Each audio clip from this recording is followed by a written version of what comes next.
मेरे बच्चों कैसे हैं आप। मैं डॉक्टर सुशील आपका क्लास 12 फिजिक्स की इस लाइव क्लास में तहे दिल से स्वागत करता हूं। प्यारे बच्चों, लास्ट क्लास में हमने ऑप्टिक्स को स्टार्ट किया था। बहुत अच्छा स्कोर इससे हो सकता है और इसके जो क्वेश्चंस हैं वो न केवल आपके 12th के बोर्ड एग्जाम में बल्कि कॉम्पिटिटिव एग्जाम्स में भी बहुत ज्यादा पूछे जाते हैं। बहुत ईजी यूनिट है ये वाली, काफी सब चीजें आसान लगेगी यदि कुछ बेसिक बातें आपको पता। तो लास्ट क्लास में हमने कुछ बेसिक चीजों को समझा था, आखिर दर्पण होते कैसे हैं, दर्पणों को बनाया कैसे जाता है, गोलीय दर्पणों को, इस बारे में चर्चा की थी। तो आज हम स्टार्ट करेंगे कि जब दर्पणों से किसी वस्तु का प्रतिबिंब बनेगा, क्योंकि दर्पणों का इस्तेमाल प्रतिबिंब बनाने के लिए किया जाता है, तो प्रतिबिंब की लंबाई को, दर्पण से वस्तु की लंबाई को, दर्पण से प्रतिबिंब की दूरी को, इन सब चीजों को किस प्रकार से मेजर किया जाएगा, नापा जाएगा, और साथ ही कब दूरियों को धनात्मक लिया जाए, कब ऋणात्मक लिया जाए। क्योंकि ये सबसे बड़ी स्टूडेंट के सामने जो प्रॉब्लम आती है वो ये आती है कि दूरियां कब नेगेटिव लें और कब पॉजिटिव लें।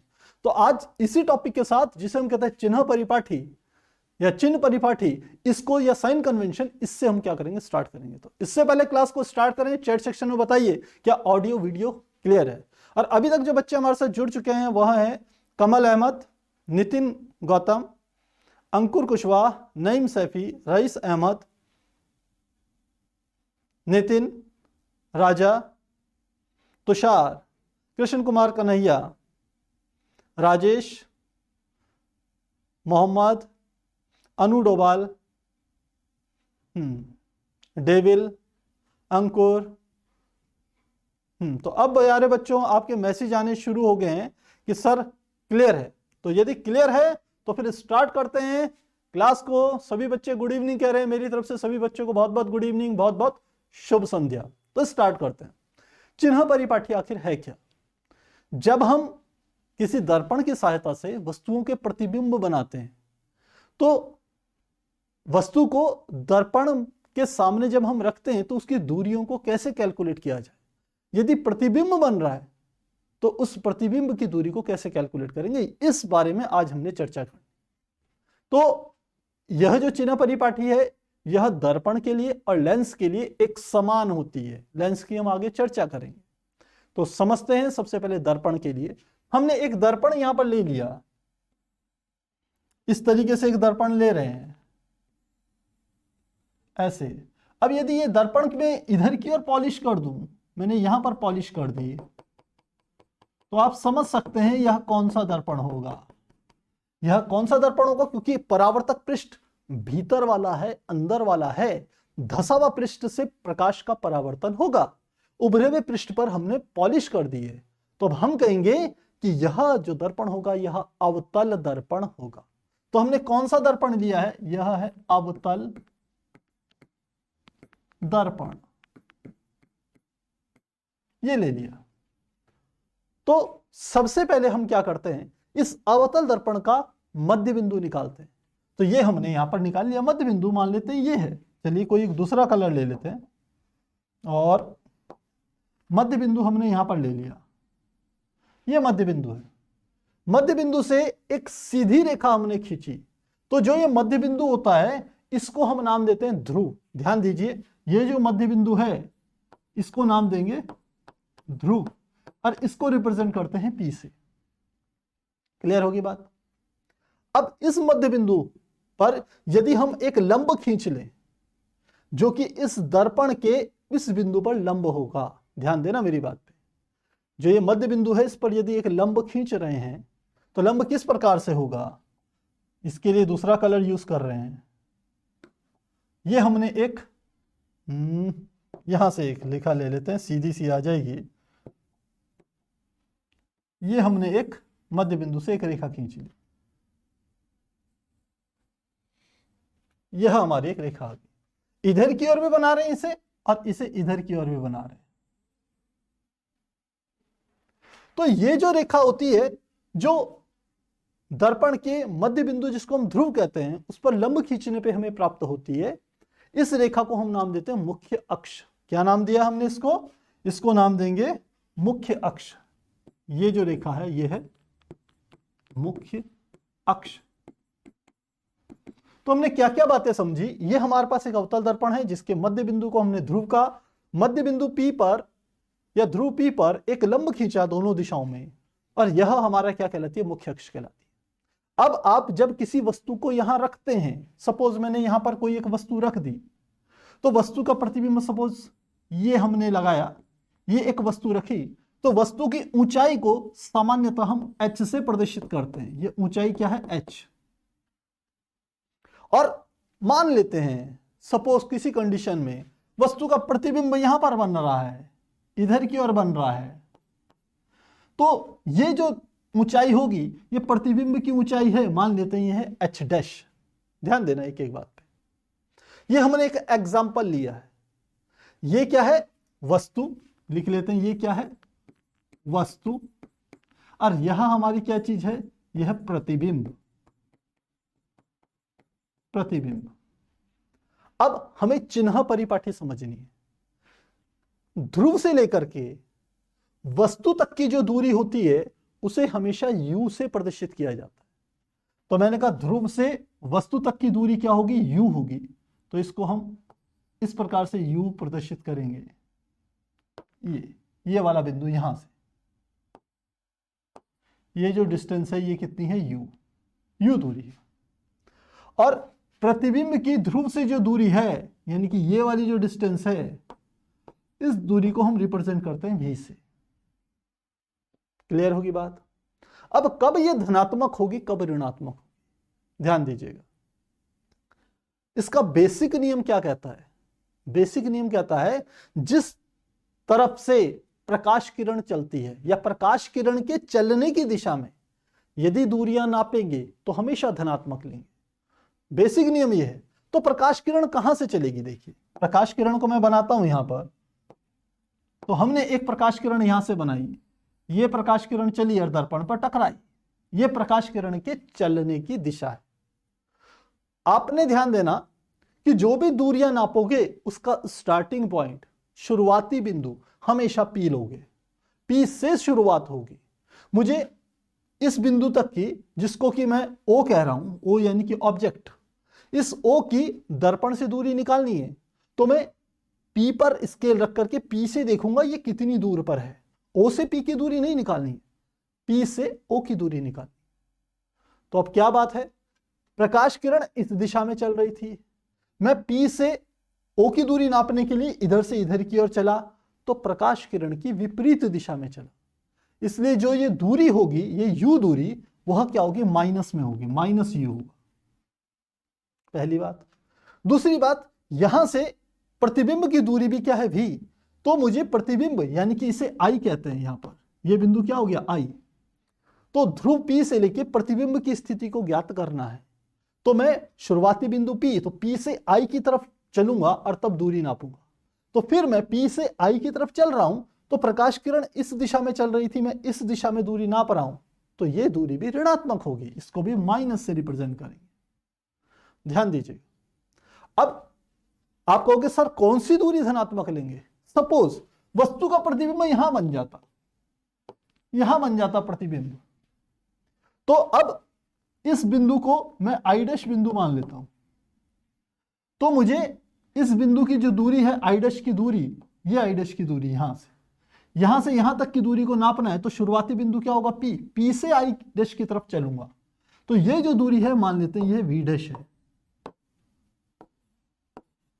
तो अब ध्यान देना है, क्योंकि आप P से शुरुआत कर रहे हो और I डैश की तरफ चल रहे हो दूरी नापने के लिए, और प्रकाश किरण भी इसी दिशा में चल रही है, इसलिए ये जो हम दूरी लेंगे ये धनात्मक लेंगे। ये ऐसे, ये क्या था हमारा, V था, V डैश था, और इस दूरी को मैंने कहा क्या लेना है, धनात्मक। तो मुझे लगता है मेरी बात आपको समझ में आ गई होगी, लेकिन इस नियम में बहुत सारे बच्चे इसको समझ नहीं पाते। बेसिक नियम तो यही है। तो सरल तरीके से साइन कन्वेंशन को समझने का क्या तरीका है, बहुत आसान है। इस जो भी आपके पास ये दर्पण है P, इससे इधर की जितनी भी आप दूरियां नापेंगे, इधर कुछ भी हो, वस्तु हो, प्रतिबिंब हो, या कोई दूसरी वस्तु हो, तीसरा प्रतिबिंब हो, कुछ भी हो, इस P से इधर की जितनी भी दूरियां होगी वो सारी की सारी ऋणात्मक लेनी है, और इस P से इधर की सारी दूरियां क्या लेंगे, धनात्मक लेंगे। तो सीधा नियम क्या आया, इधर की तरफ की सारी दूरियां क्या होगी मुख्य अक्ष पर? धनात्मक। और इस ध्रुव से इधर तक की सारी दूरियां क्या होगी? ये उल्टा हमने लिख दिया, देखिए, ये होगी ऋणात्मक और ये वाली क्या होगी? धनात्मक। क्लियर हो गया? दर्पण या लेंस कुछ भी रखिए, इससे इधर की दूरियां सारी ऋणात्मक और इससे इधर की दूरियां सारी धनात्मक। पहली बात। दूसरी बात, जब वस्तु की ऊंचाई लेंगे जैसे h है, तो यदि वो मुख्य अक्ष से ऊपर होगी तो हमेशा उस ऊंचाई को आपको धनात्मक लेना है। जैसे ये जो h है इसका मान क्या लेंगे आप? धनात्मक प्लस h। लेकिन ये h डैश है, इसका मान ये मुख्य अक्ष से नीचे है, तो मुख्य अक्ष से नीचे की दूरियां क्या लेंगे? ऋणात्मक। यहां पर इसकी ऊंचाई नापनी है तो मान लेते हैं इसकी ऊंचाई है h डबल डैश, तो इसकी दूरी क्या लेंगे? ये h डबल डैश ये है, तो इसकी मुख्य अक्ष से ऊंचाई ऊपर की तरफ है ये, तो इसलिए इसको क्या लेंगे? धनात्मक। तो मुझे लग रहा है मेरी बात समझ में आ गई होगी कि दर्पण से इधर की दूरियां सारी धनात्मक ऋणात्मक, दर्पण से इधर की दूरियां सारी धनात्मक, मुख्य अक्ष से ऊपर की वस्तुओं की ऊंचाई, प्रतिबिंब की ऊंचाई धनात्मक, और मुख्य अक्ष से नीचे की जितनी भी आप चीजें लोगे वस्तु या प्रतिबिंब की ऊंचाई, वो सारी क्या लेंगे? ऋणात्मक। तो अब चैट सेक्शन में बताइए कि आपको यह बात क्लियर हुई है। रईस अहमद केमिस्ट्री के वीडियो को अपलोड करने के लिए कह रहे हैं। बेटा बिल्कुल टाइम नहीं मिल रहा है, जैसे ही टाइम मिलेगा कोशिश करेंगे अपलोड करने की। क्लियर है? नितिन गौतम कह रहे हैं क्लियर है, बहुत बढ़िया, ठीक है। अभिषेक कह रहे हैं क्लियर है, काजल कह रही है क्लियर है, ठीक है। प्यारे बच्चों फोकस होके समझिए, ऑप्टिक्स बहुत आसान लगेगी आपको। सबसे अच्छा स्कोर करोगे इस किताब में, सबसे अच्छा स्कोर ऑप्टिक्स में आएगा आपका यदि आपने थोड़ा सा फोकस होकर के ये चीजों को समझ लिया है। ठीक है, ओके। तो अब चलते हैं आगे। चिन्ह परिपाठी आप समझ गए होंगे, आप चाहें तो ले सकते हैं इसका स्क्रीनशॉट। स्क्रीनशॉट लेना चाहेंगे 1 2 3 4। नेक्स्ट आगे चले। अगला हमारा आता है गोली दर्पणों की फोकस दूरी।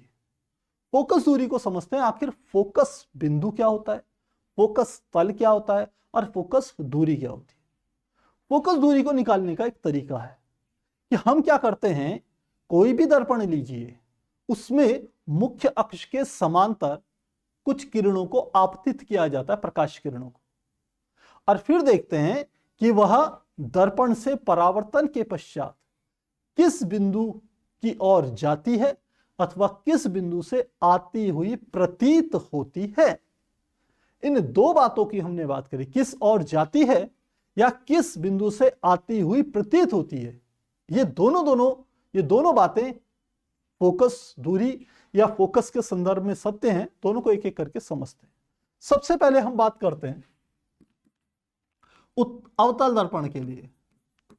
अवतल दर्पण के लिए तो क्या परिभाषा आती है अवतल दर्पण के लिए?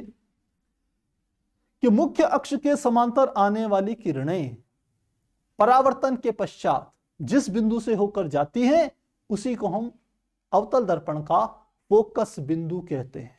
तो क्या कहा? मुख्य अक्ष के समांतर आने वाली किरणें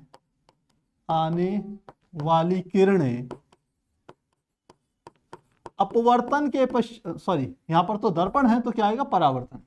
किरणें परावर्तन के पश्चात जिस बिंदु से मुख्य अक्ष पर स्थित जिस बिंदु से होकर जाती हैं उसे ही अवतल दर्पण का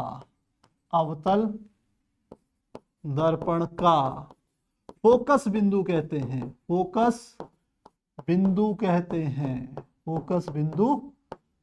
हैं। तो अब परिभाषा तो हमने लिख ली, अब इसको समझ लेते हैं। समझना कैसे है? हमने सबसे पहले एक अवतल दर्पण बना लिया, तो चलिए ये मैंने एक अवतल दर्पण बना दिया इस प्रकार से, और इसमें अवतल है तो उभरे हुए पृष्ठ पे पॉलिश होगी, तो ये मैंने उभरे हुए पृष्ठ पे क्या कर दी, एक पॉलिश कर दी, ये पॉलिश हो गई। अब इसका एक मध्य बिंदु ले लीजिए, तो मैंने ये एक मध्य बिंदु ले लिया। इस मध्य बिंदु को क्या नाम दे देंगे, पी नाम दे देंगे, पी यानी कि ध्रुव। तो कलर चेंज करके लिख लेते हैं इसको। ये बिंदु क्या हो गया हमारा, ये जो बिंदु होगा इस बिंदु को नाम देंगे पी। इस पी बिंदु से इस दर्पण पर एक लंब खींच दिया, तो मैंने ये एक लंब खींच दिया, इसको भी अच्छे से बना लें। तो ये हमने एक लंब खींच दिया, ये इस प्रकार से। ये क्या हो गई, इसकी मुख्य अक्ष। ध्यान दीजिएगा ये क्या है, मुख्य अक्ष। तो अब परिभाषा में समझिए क्या कहता है, मुख्य अक्ष के समांतर आने वाली किरणें। तो मुख्य अक्ष के समांतर किरणें बना लेते हैं, चलिए कुछ। तो फिर से यही ले लेते हैं और कलर ले लेते हैं हम ये। तो मुख्य अक्ष के समांतर किरणें बनाई। पहली किरण मैंने ये बना दी, दूसरी किरण एक और बना सकते हैं, ये बना दी, तीसरी किरण यहां बना दी, चौथी किरण यहां बना दी। ये 4 किरणें इस दिशा में जा रही हैं, तो इसका मतलब ये आपतित किरण है, इस दिशा में चल रही हैं। तो ये चारों किरणें मुख्य अक्ष के समांतर, ये वाली जो ये है, ये है मुख्य अक्ष। ये क्या चीज है, मुख्य अक्ष। तो मुख्य अक्ष ये वाली थी, इसके समांतर किरणें हैं, समांतर आने वाली किरणें। परावर्तन के पश्चात, परावर्तन कहां से करेगी, यहां से। परावर्तन के पश्चात जिस बिंदु से होकर के जाएंगी उसी को हम क्या नाम देते हैं, उसको नाम देते हैं फोकस बिंदु। तो परावर्तन के पश्चात कहां से होकर के जाएंगी, कोई एक बिंदु ले लेते हैं। हमने कोई एक बिंदु लिया, मान लेते हैं यहां पर एक बिंदु ले रहे हैं, चलिए यहां पर एक बिंदु ले लेते हैं, ये बिंदु ले लिया। तो अब किरणें कहां से जा रही हैं, देखिए ये इस तरीके से जा रही हैं। चलिए इसका रंग बदल दें, परावर्तित किरण थोड़ी सी अलग प्रकार की बना लें। इसका कलर ग्रीन हो गया हमारा, ये हो गया है, चलिए रेड ले लेते हैं। ये किरणें इस तरीके से जाएंगी परावर्तन के पश्चात, ये ऐसे चलेगी ये वाली किरण, ये किरण जाएगी, ये ऐसे जाएगी, ये सब एक ही बिंदु से होकर के जाएंगे प्यारे बच्चों। ये किरण जाएगी, ये इस तरीके से चलेगी, और ये वाली जो किरण जाएगी ये इस तरीके से जाएगी। तो ये किरणें कैसे इनको बना सकते हैं, ये परावर्तित किरणें हैं, ये और ये वाली। तो जिस बिंदु से ये होकर के जा रही है ना, उसी बिंदु को हम नाम देते हैं फोकस बिंदु, और इसको रिप्रेजेंट करेंगे किससे, एफ से। तो जो हमने परिभाषा दी थी वो परिभाषा आपको सामने ला करके आपको दिखा दी कि मुख्य अक्ष के समांतर आने वाली किरणें दर्पण से परावर्तन के पश्चात जिस बिंदु से होकर के जाती है वो हमारा होता है फोकस बिंदु। अब ध्यान दीजिए, दूसरा इसमें परिभाषा आती है फोकस दूरी की। क्या परिभाषा आएगी, दूसरी में आएगी फोकस दूरी। तो क्या परिभाषा होगी फोकस दूरी की, ध्रुव तथा फोकस बिंदु के बीच की दूरी को दर्पण की फोकस दूरी कहते हैं, फोकस दूरी कहते हैं। इसे स्मॉल एफ से प्रदर्शित करते हैं। तो क्या करना है, यहां ये कहां से कहां तक की दूरी है, ये हमारा है बिंदु P, ध्रुव। तो ध्रुव मान लेते हैं, इसके लिए एक डॉट डॉट करती हुई लाइन यहां से मैंने ले ली, ये वाली दूरी, और ये वाली हमने यहां ले ली। तो ये जो बीच की डिस्टेंस है यहां से लेके यहां तक की, यही दूरी क्या है, फोकस दूरी है। अब आप समझ सकते हैं ये P से इधर की दिशा में है, तो इसलिए इसका निशान क्या होगा, आगे माइनस होगा। तो फोकस दूरी क्या होगी, यहां ऋणात्मक होगी, किसकी, अवतल दर्पण की। क्लियर होगी बात। अब यहां पर एक परिभाषा और होती है जिसे हम कहते हैं फोकस तल। तो ये भी काफी इंपॉर्टेंट है, क्या है, फोकस तल। तो इसकी परिभाषा होती है फोकस बिंदु से गुजरने वाले लंबवत तल को जो मुख्य अक्ष के लंबवत तल होता है उसी को फोकस तल कहते हैं। तो क्या कहा हमने, फोकस बिंदु पर मुख्य अक्ष के लंबवत तल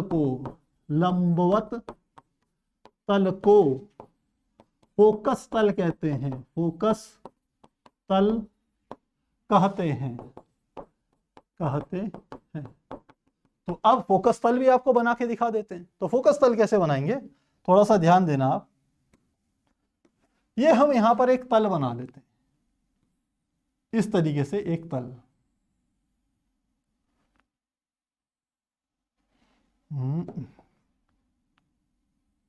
ये हमने एक तल बना लिया। ये तल कहां से जा रहा है, ये ठीक इस फोकस पर बिल्कुल ऐसे करके खड़ा करके मैंने रख दिया। ये मान लो कोई एक तल है, कोई कागज का पन्ना है, कोई मेटल की शीट है, बिल्कुल प्लेन है, उसको मैंने इस फोकस तल पर बिल्कुल ऐसे करके खड़ा कर दिया। तो वो जो तल बनेगा वो हमारा क्या होगा, फोकस तल।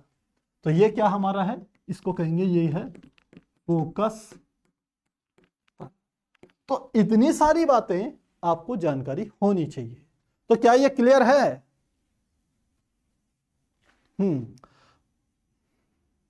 परशुराम देवगन कह रहे हैं कि सर 8th चैप्टर के पीडीएफ, हाँ बेटा जल्दी से अपलोड हो जाएंगे, कोई बात नहीं, ठीक है। तो क्या ये क्लियर है बच्चों? ठीक है, ठीक है, ठीक है, क्लियर है, बहुत अच्छी बात। तो देखिए ये मैंने केवल किसकी बात करी, अवतल दर्पण की। अब उत्तल दर्पण में परिभाषा थोड़ी सी ट्विस्ट करती है, थोड़ा सा अलग चीज होती है, उसको जरूर समझिएगा।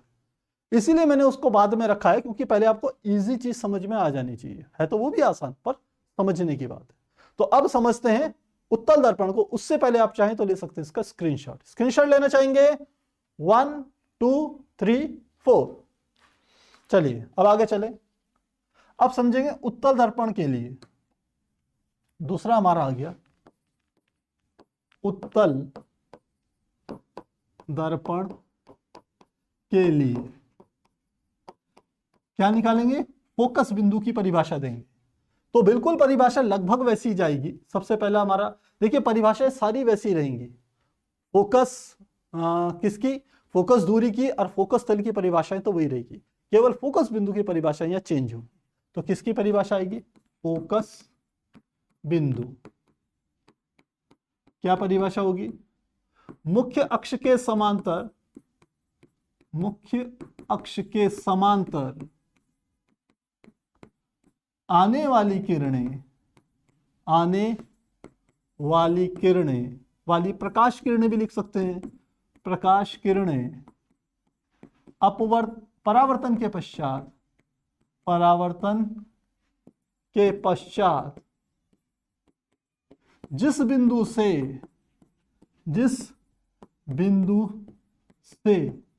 आती हुई प्रतीत होती है उसे ही फोकस बिंदु कहते हैं, फोकस बिंदु कहते हैं। तो देखिए ये परिभाषा में एक बात आई है कि परावर्तन के पश्चात जिस बिंदु से आती हुई प्रतीत होती है, ऐसे नहीं कह रहा है आ रही है, ऐसा नहीं कह रहा है जा रही है, प्रतीत शब्द आ रहा है, अपीयरेंसी, लगता है ऐसा इस बिंदु से आ रही है। डायग्राम से आपको क्लियर होगा। तो डायग्राम समझते हैं। सबसे पहले एक उत्तल दर्पण बना लेते हैं। तो हमने इस प्रकार से एक उत्तल दर्पण का निर्माण कर लिया। अब जो इसमें परावर्तक पृष्ठ होगा, वह परावर्तक पृष्ठ कौन सा होगा, उभरा हुआ पृष्ठ होगा। तो पॉलिश किस में करेंगे, गहरे वाले पृष्ठ में। तो गहरे पृष्ठ में हमने पॉलिश कर दी, ये इस प्रकार से पॉलिश कर दी।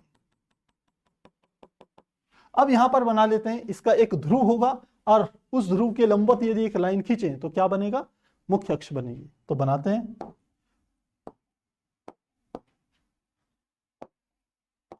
तो सबसे पहले हमने ले लिया, मान लेते हैं ये क्या है, ध्रुव है। इस ध्रुव को मैं P से रिप्रेजेंट कर, और एक लाइन ड्रॉ कर लेते हैं।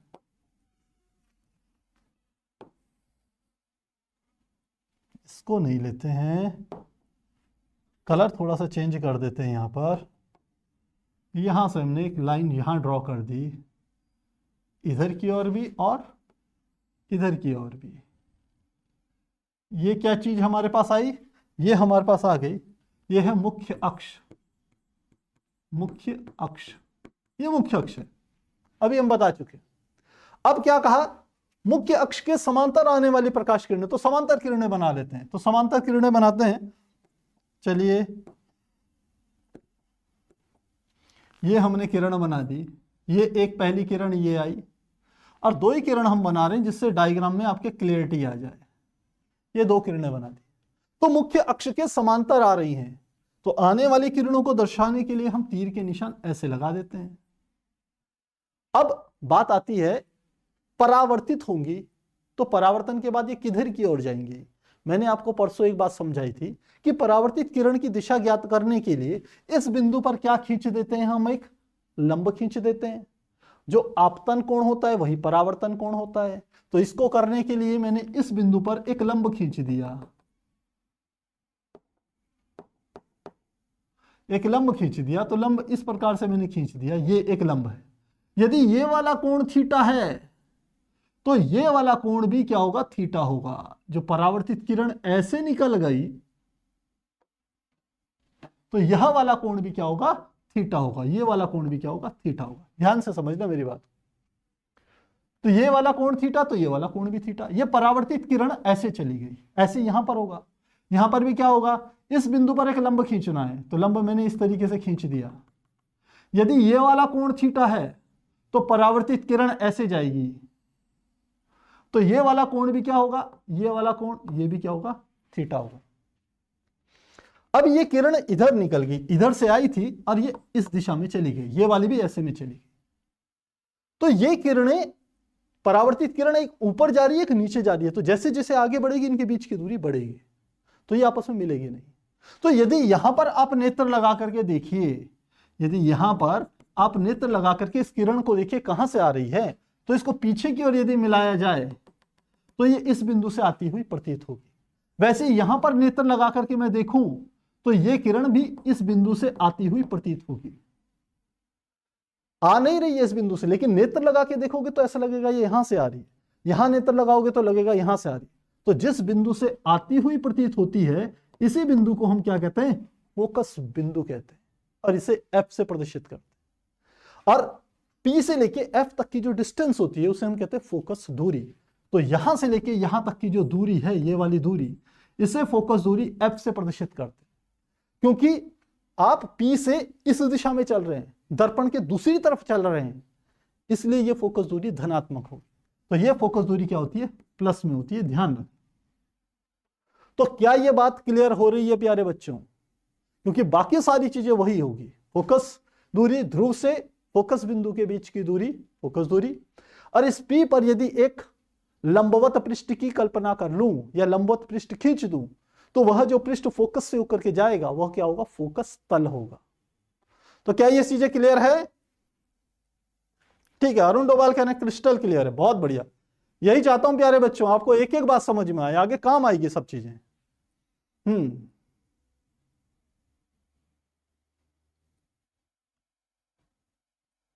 ठीक है, ठीक है, सब बच्चों को क्लियर है।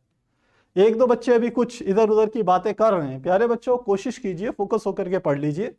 यहां आप डाउट पूछ सकते हैं, रिकॉर्डेड सेशन में डाउट नहीं हो पाएंगे, ध्यान रखना। क्लियर है, बहुत बढ़िया। चलिए, तो ये सारी चीजें आपके क्लियर हो गई। अब हम आगे चलते हैं। आपको फोकस दूरी, फोकस बिंदु, फोकस तल, तीन चीजें आपको समझ में आ गई। अब हमारा आगे आता है, अगला हम समझते हैं फोकस दूरी तथा वक्रता त्रिज्या में संबंध।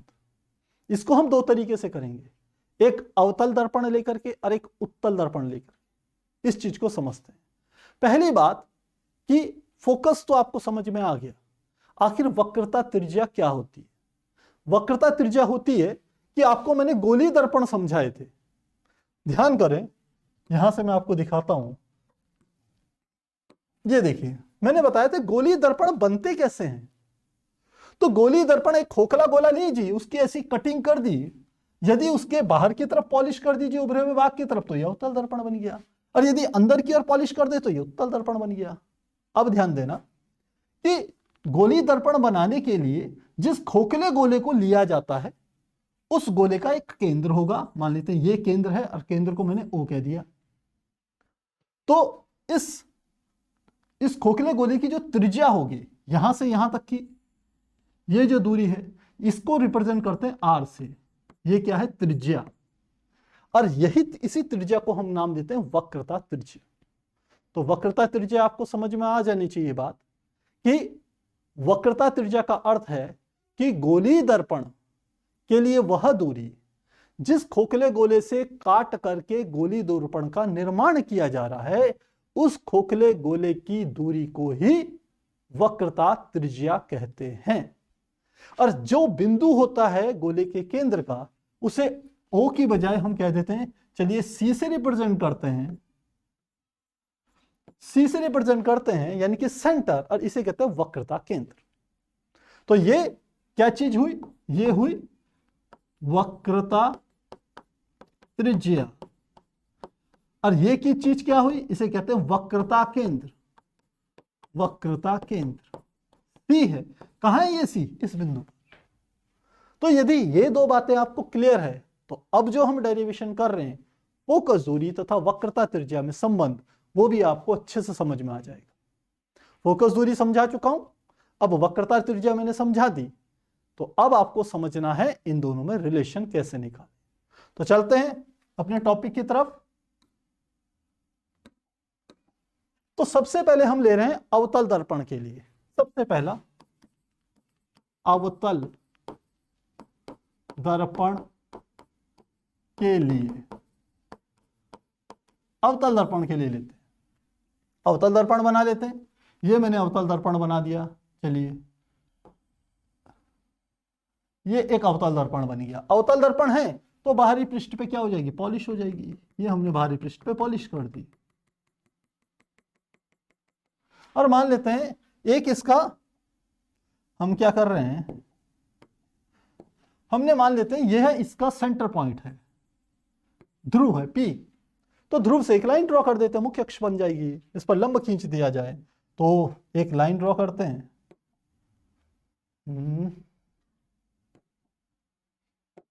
ये हमने क्या खींच दी, यहां से एक मुख्य अक्ष खींच दी। चलिए ये मुख्य अक्ष आ गई, क्लियर हो गया। अब ये मुख्य अक्ष आ गई हमारे पास, सबसे पहले इस पर बनाएंगे आखिर वक्रता केंद्र कहां पर होगा और वक्रता त्रिज्या कौन सी होगी, ये दो चीजें बनाते हैं। तो कैसे बनाएंगे, ध्यान दीजिए।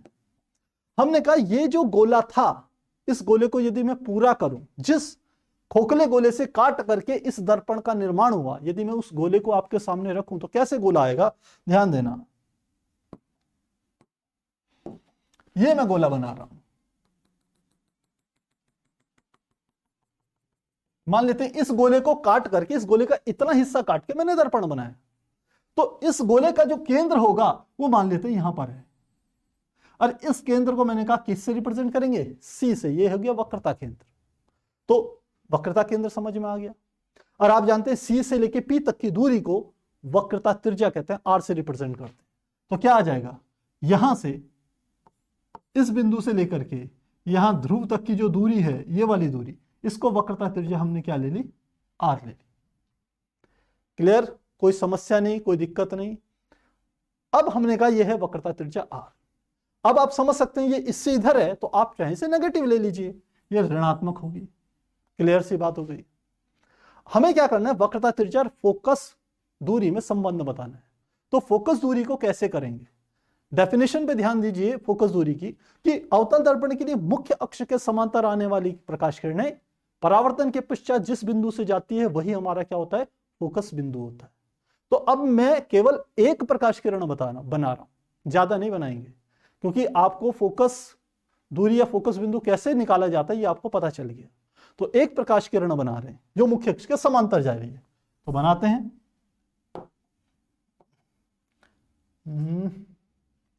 गड़बड़, ये हमने ले लिया, और यहां पे कलर ले लेते हैं ये कलर ले लेते हैं। चलिए, मैंने मुख्य अक्ष के समांतर एक किरण बनाई, ये किरण बना दी, और अपवर्तन के परावर्तन के पश्चात ये जिस बिंदु से होकर के जाती है, मान लेते हैं ऐसे जा रही है, इस बिंदु से ये चली गई, तो अब इसको दर्शा देते हैं, ये आपतित किरण है और परावर्तन के पश्चात ये इस बिंदु से होकर के चली गई। जिस बिंदु से होकर के गई है, इस बिंदु को हम कहते हैं फोकस बिंदु F। कोई परेशानी नहीं है इसमें, काफी आसान है। तो ये हमारी चीजें आ गई। अब एक चीज आपको और समझनी है, मैं यदि कोई एक गोला लूं, ये मैंने गोला ले लिया, ये इस गोले का केंद्र है, गोले के केंद्र से इस परिधि के या पृष्ठ के किसी भी बिंदु को एक सीधी लाइन से टच कीजिए। मैंने एक ये लाइन ये टच कर दी, तो ध्यान रखिए हमेशा ये जो लाइन होगी या इस बिंदु पर एक लंब बनाएगी, इसके साथ 90 डिग्री का कोण बनेगा। आप कहीं पर भी टच कीजिए, यहां से यहां ले जाऊं तो ये कोण कितना बनेगा 90, यहां से यहां लाऊं तो ये वाला कोण कितना बनेगा 90। कहने का अर्थ क्या है कि इस परिधि के किसी भी बिंदु पर यदि मैं लंब बनाऊंगा तो वह हमेशा केंद्र से जाकर के मिलेगा। फिर से रिपीट कर रहा हूं, इस परिधि के किसी भी बिंदु, मैंने ये एक बिंदु ले लिया, इस पर एक लंब ड्रॉ कर दूं तो लंब यानी कि 90 डिग्री का एंगल बनाते हुए बाहर गया, इसको पीछे की ओर ले जाऊंगा तो ये जाके हमेशा कहां से मिलेगा, गोले के केंद्र से मिलेगा। इसका अर्थ यह हुआ कि परिधि के किसी बिंदु से गोले के केंद्र को मिलाने वाली रेखा हमेशा उस परिधि पर लंब होती है। ये क्या है, इधर भी 90 डिग्री का एंगल बनाएगी, इधर भी 90 डिग्री का एंगल बनाएगी, यहां भी 90 डिग्री का एंगल बनाएगी, यहां भी 90 डिग्री का एंगल बनाएगी। इसका अर्थ ये है। तो यदि ये बात आपको समझ में आ गई तो अब ये बात, मेरी बात आगे की बात समझ में आएगी। हम यहां पर परावर्तन के नियम लागू करते हैं। परावर्तन के नियम क्या होता है कि आपतन कोण परावर्तन कोण के बराबर होता है। तो आपतित किरण है ये वाली, आपतन बिंदु कौन सा है, ये वाला। इस बिंदु को कोई नाम दे दिया, मान लेते हैं M। M क्या है, आपतन बिंदु। तो ये है आपतित किरण, ये है परावर्तित किरण, ये है आपतन बिंदु। आपतन बिंदु पर यदि मैं एक लंब बनाऊं, अभिलंब या लंब बनाऊं, तो वो कहां से जाएगा, C से होकर के जाएगा। तो आसान तरीका क्या है, C से M को जोड़ दीजिए, वो आपका लंब हो जाएगा। तो लंब बना लेते, तो हमने यहां से एक लंब बना लेते हैं। तो लंब किसकी, लंब लें, किस रंग का ले लें, चलिए बस रंगों का चक्कर पड़ता है प्यारे बच्चों यहां पर। चलिए, ये हमने एक लंब ले लिया, ये C से गया यहां पर। ये वाली रेखा क्या चीज है, ये लंब है। ये रेखा क्या है, लंब है या अभिलंब है। किस पर है, M पर। M पर अभिलंब को दर्शा रही है ये वाली रेखा। तो इसका अर्थ हुआ कि यदि इस एंगल को मैं थीटा मान लूं, ये क्या है, आपतन कोण, अभिलंब सफेद वाली लाइन और ये ऊपर वाली नीली लाइन, आपतित किरण और अभिलंब के बीच का कोण क्या है, आपतन कोण, जिसको मैं थीटा मान रहा हूं। तो ये जो परावर्तन कोण होगा, यानी कि परावर्तित किरण और अभिलंब के बीच का ये वाला कोण भी क्या होगा, ये भी थीटा होगा। आसान काम है। आपतन कोण थीटा तो परावर्तन कोण थीटा। क्लियर होनी चाहिए यहां पर बात। अब यदि ये क्लियर है तो अब एक मैथमेटिक्स की और चीज आपको समझनी है कि यदि मैं दो समांतर रेखाएं बनाऊं, ये दो समांतर रेखाएं, और इन दोनों समांतर रेखाओं को कोई एक रेखा ऐसे काट दे, तो ये जो कोण होते हैं, ये वाला कोण यदि थीटा है तो ये वाला कोण भी क्या होगा, थीटा होगा। इन्हें एकांतर कोण कहते हैं। तो यदि ऐसा है, या एकांतर कोण, शीर्षाभिमुख कोण, इन तीन नामों से इनको पुकारा जाता है। तो हमने कहा यदि इस नियम को समझा जाए तो यदि ये कोण थीटा है तो ये वाला कोण कितना होना चाहिए, ये थीटा होना चाहिए। आसान काम है, क्योंकि इनको बीच से डिवाइड करने वाली रेखा कौन सी है, दो समांतर रेखाएं कौन सी है, एक ये नीली वाली रेखा जो आपतित किरण है, दूसरी ये मुख्य अक्ष, ये दोनों समांतर है। इनको कौन सी तिर्यक रेखा काट रही है, ये सफेद वाली रेखा तिर्यक रेखा है। तो सफेद वाली रेखा का ऊपर वाले प्रकाश किरण आपतित किरण से कोण थीटा, बराबर होगा इस सफेद रेखा का मुख्य अक्ष के साथ कोण थीटा, इसके बराबर होगा। आसान है, बहुत इजी है। ये हो गया। अब दूसरी मेरी बात समझिए कि ये वाला कोण कितना होगा, ये वाला कोण कितना होगा। तो देखिए यहां पर कौन सी तिर्यक रेखा है, ये तिर्यक रेखा यहां पर ब्लू वाली है। ये किन दो समांतर रेखाओं को काट रही है, ऊपर वाली ब्लू लाइन तथा नीचे वाली मुख्य अक्ष, इन दोनों को काट रही है। तो ऊपर ये टोटल कोण कितना है, ये टोटल कोण यदि मैं बनाऊं ये वाला कोण, तो ये है 2 थीटा। टोटल कोण, ये वाला भी थीटा, ये वाला भी थीटा, तो टोटल कोण क्या हो गया, 2 थीटा हो गया। ये ब्लू वाली लाइन के साथ ये आपतित किरण बना रही है, तो ब्लू वाली लाइन मुख्य अक्ष के साथ भी इतना ही कोण बनाएगी इस वाली प्रॉपर्टी के अकॉर्डिंग। तो यानी कि ये वाला कोण क्या होगा, 2 थीटा। कोई दिक्कत नहीं होनी चाहिए आपको, आसान है, समझ में आ गया हो। अब मैं इस पोर्शन को हटा रहा हूं क्योंकि ये मैंने आपको समझाने के लिए बताया है, ये आपको अच्छे से समझ में आ गया हो, तो इसे हटा देते हैं।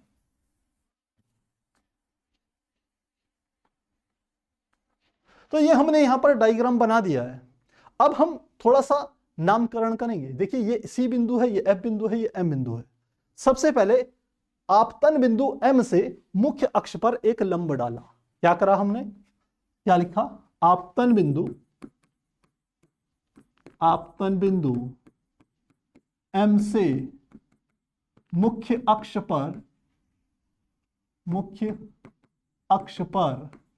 लंब डाला, जो मुख्य अक्ष को डी पर काटता है। तो लंब डाल लें, इस एम से मैं यहां पर लंब डाल रहा हूं, तो चलिए एक लंब डाल लेते हैं। ये मैंने यहां से एक लंब डाल लिया और इसने मुख्य अक्ष को जिस बिंदु पर काटा उस बिंदु का, इस बिंदु का जो नाम है वो नाम मैंने क्या ले लिया, डी। क्लियर हो गया। तो अब देखिए यहां दो त्रिभुज बन रहे हैं। एक त्रिभुज बनेगा CDM, ये समकोण है, क्योंकि ये लंब डाला तो ये वाला कोण कितना होगा, 90 डिग्री का एंगल होगा। तो त्रिभुज CDM और दूसरा त्रिभुज है FDMC। तो दोनों को लेते हैं, तो सबसे पहले लिखते हैं त्रिभुज CDMC। तो देखिए CDM त्रिभुज से, तो ये वाला कोण कितना है, थीटा। तो मैं tan थीटा कहूं कितना होगा, tan थीटा बराबर होगा लंब बटे आधार। तो लंब क्या है, MD, और आधार क्या है, CD। तो लिखते हैं tan थीटा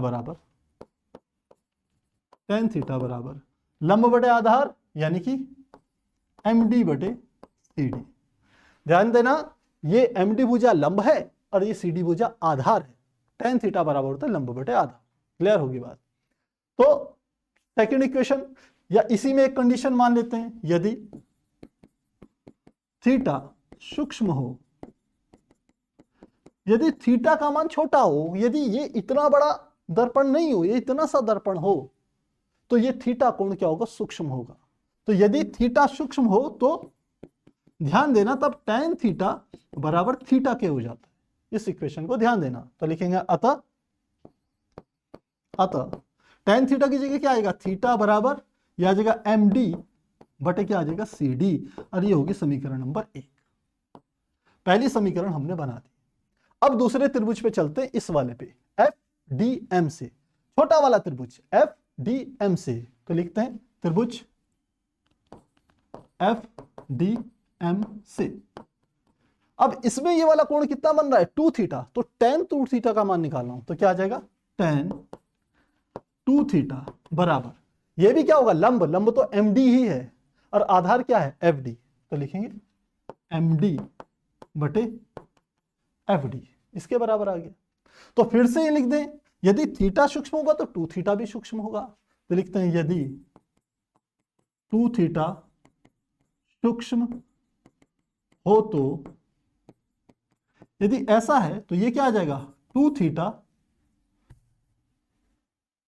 थीटा बराबर MD बटे FD के बराबर होगा। क्लियर होगी बात। तो अब हम क्या कर रहे हैं, समीकरण, इस वाली समीकरण में थीटा का मान समीकरण 1 से रख रहे हैं। तो लिखते हैं समीकरण 1 से थीटा का मान रखने पर तो मान रख लीजिए क्या आएगा, 2 की जगह 2, और इस थीटा की जगह क्या गया, md बटे सी डी, md बटे सी डी बराबर, ये 2 थीटा की जगह 2 की जगह 2, थीटा की जगह md बटे सी डी बराबर md बटे एफ डी, md बटे एफ डी, इसके बराबर आएगा। तो देखिए ये md से md कट गया, दोनों सेम है, दूसरी तरफ ले जाएंगे हर में जाएगा तो कट जाएगा। तो यहां से क्या निकल गया हमारा, fd की यहां गुणा कीजिए cd की यहां, तो 2fd बराबर किसके आ जाएगा, cd, इसके बराबर आ गया। अब हम कहते हैं कि यदि यह दर्पण सूक्ष्म है तो ये जो d बिंदु होगा वो p पर स्थित होगा, क्योंकि इन दोनों के बीच की दूरी आप खुद ही देख रहे हो बहुत सूक्ष्म है। तो ये कंडीशन लेते हैं, तो लिखते हैं यदि दर्पण छोटा हो तो d तथा p समपाती होंगे, समपाती मतलब एक ही बिंदु पर स्थित होंगे। तब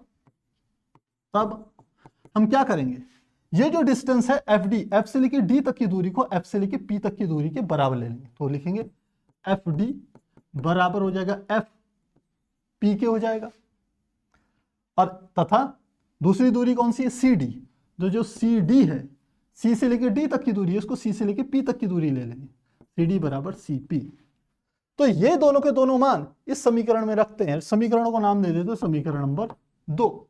तो लिखते हैं समीकरण 2 से, समीकरण 2 में मान रख दें क्या आ जाएगा, 2FD, 2FD का मान किसके बराबर है, FP के बराबर, FP बराबर ये किसके आ गया, CD, तो CD का मान किसके बराबर है, CP, ये हमारे पास समीकरण आ गया। तो अब हम क्या कर सकते हैं, FP का मान निकालते हैं, FP बराबर CP बटे 2 को उधर लेके, अब FP क्या है, F से लेके P तक की जो डिस्टेंस होती है इसे फोकस दूरी कहते हैं। आप जानते हैं ये जो डिस्टेंस है यहां से लेके यहां तक की, ये फोकस दूरी होती है F, और ये नेगेटिव में यहां लेते हैं क्योंकि दर्पण से इधर की दूरी है तो नेगेटिव में होगी। तो FP का मान लिखिए -F बराबर CP का मान कितना है, C से लेके P तक की दूरी कितनी है, R, वो भी माइनस में, तो -R बटे क्या गया 2।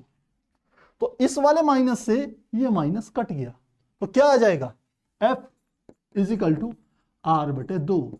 तो क्या निकल गया, जो फोकस दूरी होती है वो वक्रता त्रिज्या की आधी होती है, और यही इन दोनों में क्या है, रिलेशन।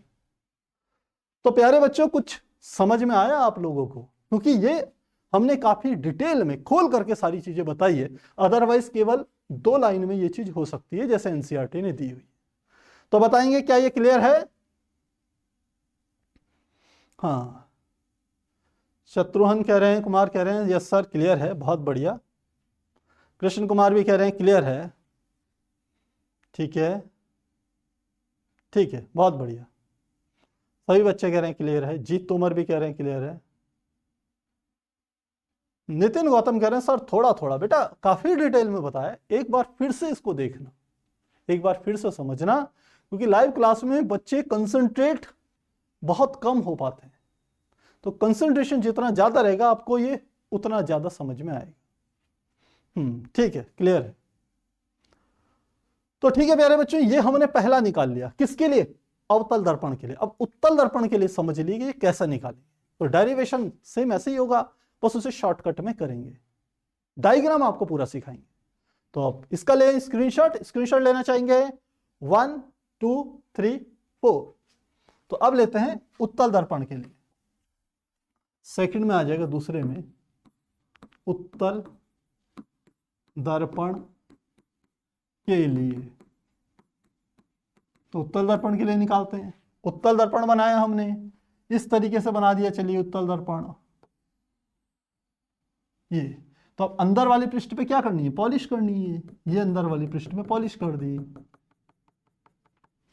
अब एक बिंदु ले लेंगे और ये ले लेते हैं ये। अब हमने क्या ले लिया, एक बिंदु ले लिया यहां पर, ये हमारा क्या हो गया, हमने कहा ये हमारा ध्रुव हो गया, जिसे हम किससे रिप्रेजेंट कर रहे हैं, इसे P से रिप्रेजेंट कर रहे हैं ध्रुव। तो इस पर एक लंब बनाती हुई रेखा खींच लेते हैं। तो लंब बनाती हुई रेखा ग्रीन ले लेते हैं। चलिए ये रेखा हमने यहां से ले ली, या यहां से ले लेते हैं। ये रेखा इस तरीके से चलेगी, दोनों तरफ ले गए हम इस रेखा को। ये हमारी क्या हो गई, मुख्य अक्ष हो। अब ये मुख्य अक्ष हमारी हो गई, तो पहला नियम क्या कहता है कि मुख्य अक्ष के समांतर आने वाली किरणें, लेकिन उससे पहले मैं इसमें वक्रता केंद्र को प्रदर्शित करना चाह रहा हूं। तो वक्रता केंद्र को प्रदर्शित कैसे करेंगे, ध्यान देना, ध्यान देना। ये जिस गोले को काट करके बना है, मैं वो गोला बना रहा हूं, तो फिर से गोला बना लेते हैं।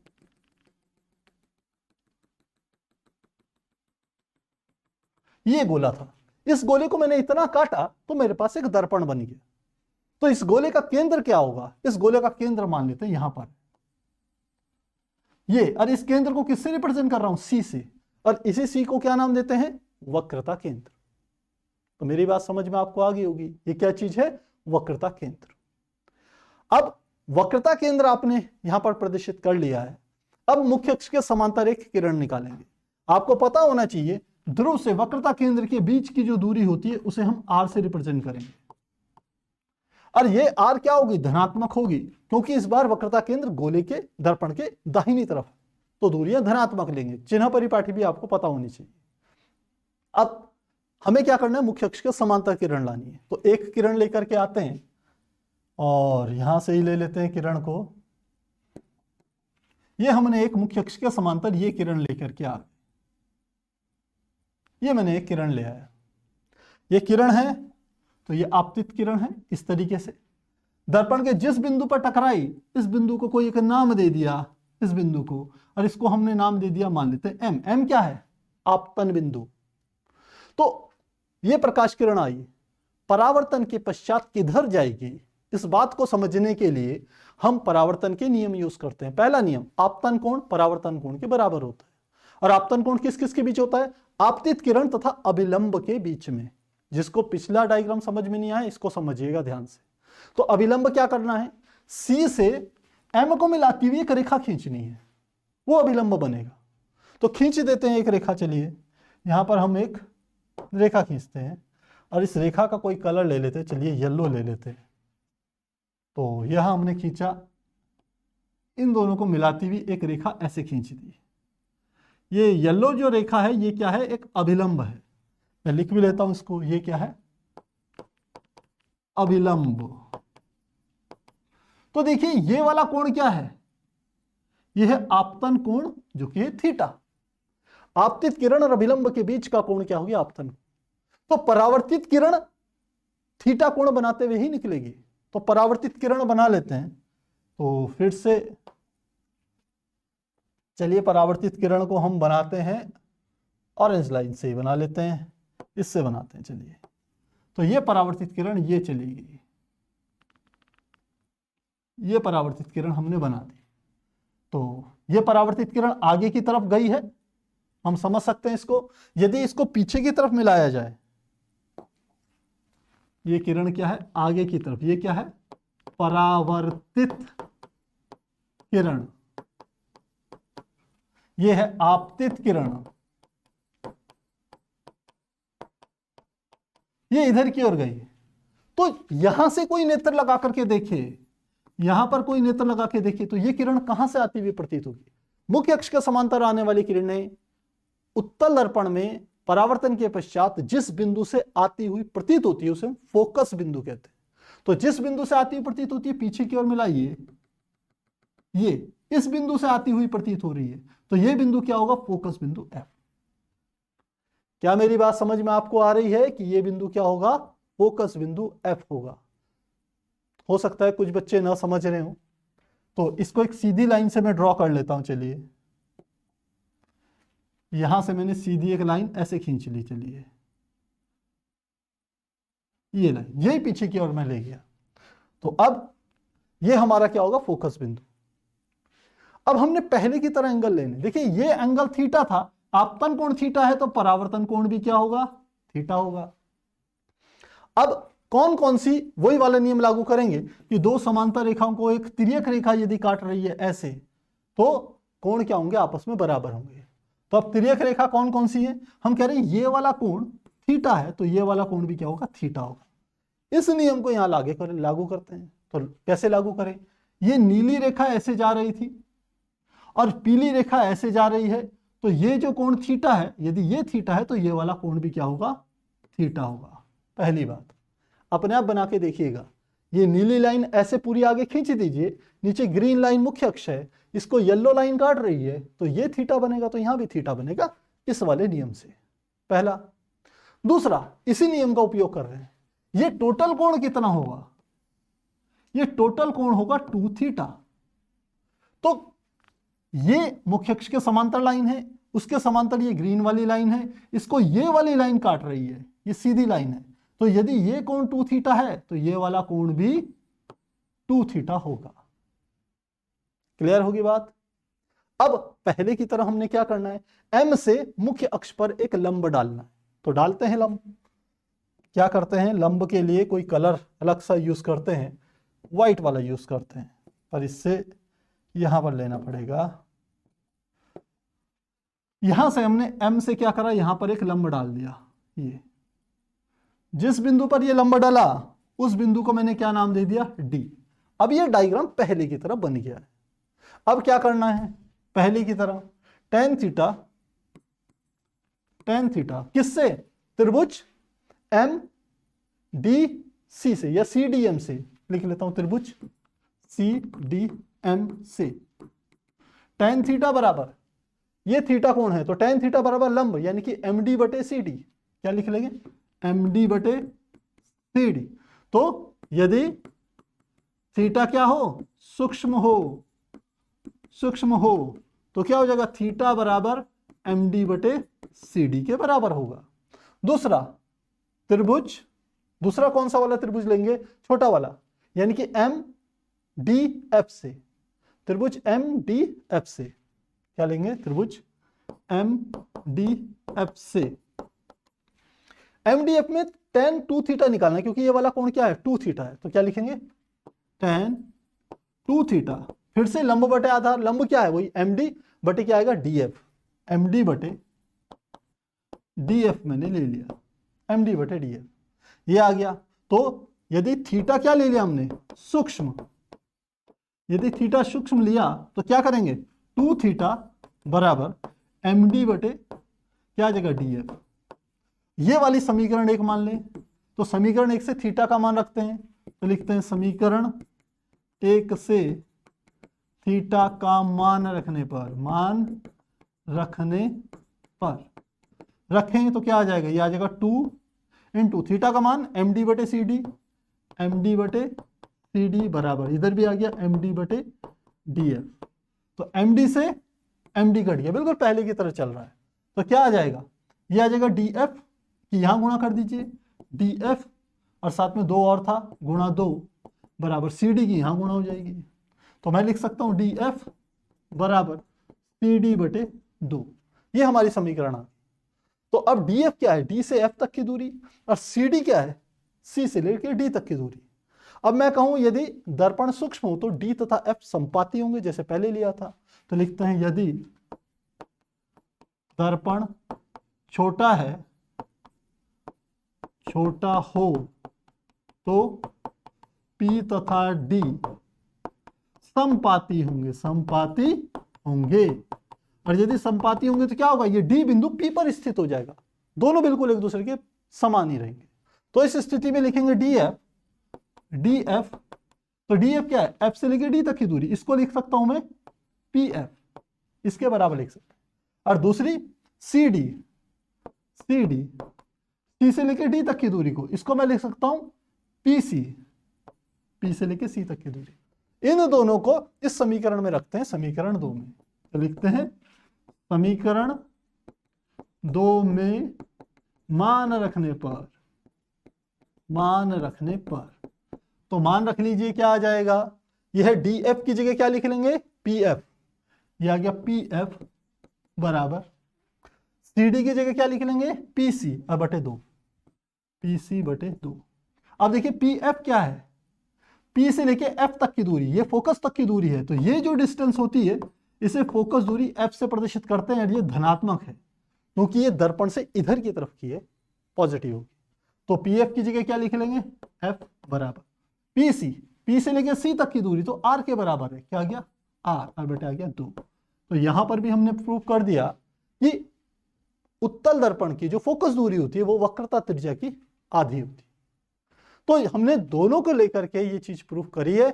बहुत बार एग्जाम में उत्तल की आती है, बहुत बार अवतल की आती है। तो यदि दोनों आपको समझ में आ गई, दोनों की प्रैक्टिस करोगे तो कुछ भी आए आप आसानी से कर पाएंगे। तो क्या प्यारे बच्चों ये बात समझ में आई है?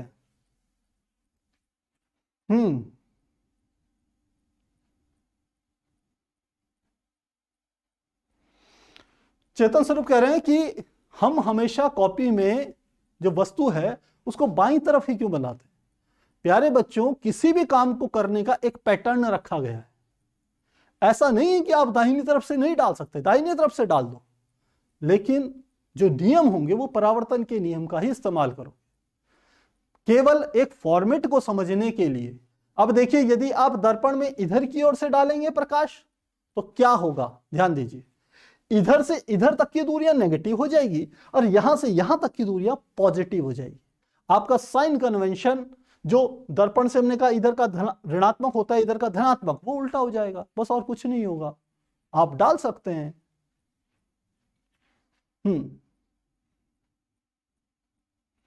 क्या ये क्लियर है बच्चों? फटाफट बताइए। ठीक है, बच्चे कह रहे हैं क्लियर है, ठीक है, बहुत अच्छी बात है। राजा राम यादव कह रहे हैं क्लियर है। ठीक है बच्चों, ओके। तो प्यारे बच्चों इसका लीजिए स्क्रीनशॉट, स्क्रीनशॉट लेना चाहेंगे 1 2 3 4। तो प्यारे बच्चों यदि आप चाहते हैं ऑप्टिक्स इसी प्रकार से आपको इजी वे में समझ में आए तो चैनल को मैक्सिमम शेयर कीजिए, वीडियोस को शेयर कीजिए। यदि चैनल पे नए हैं तो सब्सक्राइब कीजिए, और सब्सक्राइब कर चुके हैं तो इसे शेयर जरूर कीजिए। और यदि मेरे वीडियो पसंद आ रहे हैं तो लाइक जरूर करा करो बच्चों। आप कंजूसी कर देते हो, पूरा अपना देखा लाइक करना भूल जाते हो। आप देखते हो हम कितनी मेहनत यहाँ कर रहे हैं। आपको पढ़ने में मेहनत लगती है, हमको पढ़ाने में भी मेहनत लगती है। स्पेशल टाइम निकाल रखा है आपके सामने। तो ठीक है, मिलते हैं नेक्स्ट क्लास में, तब तक के लिए गुड बाय, गुड नाइट।